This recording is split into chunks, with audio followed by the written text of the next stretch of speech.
జగన్ గారి ఆధ్వర్యంలో వైఎస్ఆర్ కాంగ్రెస్ పార్టీలో మేము జాయిన్ అవ్వడం జరిగింది.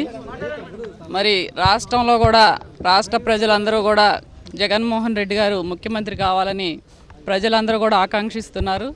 వారు మరి పెట్టినటువంటి మేనిఫెస్టో కానివ్వండి, పేద ప్రజలందరికీ కూడా ఇచ్చినటువంటి హామీలు కానీ అవన్నీ కూడా సక్రమంగా అమలు అవ్వాలంటే జగన్మోహన్ రెడ్డి గారు ముఖ్యమంత్రి కావాలని చెప్పేసి ప్రజలందరూ కూడా ఆకాంక్షిస్తున్నారు. దానిలో భాగంగానే మేము కూడా మరి ఏలూరు నగర ప్రజలందరికీ కూడా మరి మంచి జరగాలి అంటే, పేద ప్రజలకు ఇంకా మరి అన్నీ కూడా అభివృద్ధి కార్యక్రమాలు చేయాలంటే మరి ఈ యొక్క వైఎస్ఆర్ కాంగ్రెస్ పార్టీలోనే న్యాయం జరుగుతుందని చెప్పేసి ఈ రోజున జాయిన్ అవ్వడం జరిగింది.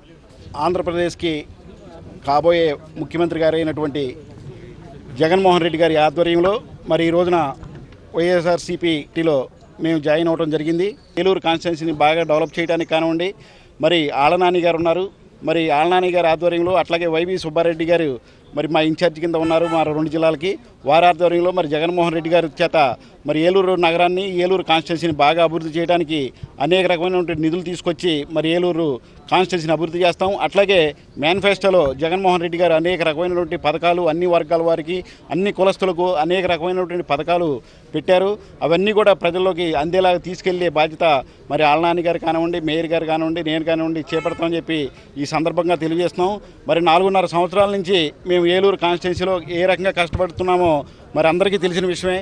అయినా కానీ కనీసం మాకు గుర్తింపు కూడా లేకుండా చంద్రబాబు నాయుడు గారు మమ్మల్ని అవమాన పాలు చేసి ఈ కార్యక్రమాన్ని చేపట్టారు. కాబోయే సీఎం గారని చెప్పి రాష్ట్రం అంతా కూడైకి వస్తుంది. మరి ఈ సందర్భంలో ఆయన చేత జగన్మోహన్ రెడ్డి గారు సీఎం గారు అయిన తర్వాత మరి ఏలూరు నగరాన్ని, కాన్స్టిట్యున్సీని బాగా అభివృద్ధి చేయాలని చెప్పి ముఖ్య ఉద్దేశంతోనే ప్రజలందరికీ కూడా మెరుగైన సేవలు అందించాలి, వాళ్ళందరికీ కూడా మేము అందుబాటులో ఉండాలని చెప్పి మరి నాని గారి నాయకత్వంలో మేము కష్టపడి పనిచేసి మరి ఆళ్లనాని గారిని భారీ మెజార్టీతో గెలిపించి తీసుకొచ్చే బాధ్యత మేము మా సాయశక్తితో మేము కృషి చేస్తామని చెప్పి ఈ సందర్భంగా మీడియాకి తెలియజేస్తున్నాం.